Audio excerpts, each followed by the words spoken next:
This is a Pingel dual feed fuel valve. These are great. They're made here in the States. It's got the nice wire filter here. I mean, this is really cool. So this fits the KZs. Now, I don't know a lot about the other ones for sure, but I know for the KZs, we like to run the dual feed. And if you line it up just like we have it right here, you've got a position right here where it goes, almost touches the side cover, but it doesn't. This is reserve and this is on.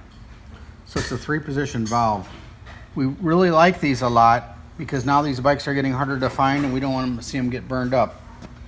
So I highly recommend these. We sell these on our webpage, and this is a really, really top line item.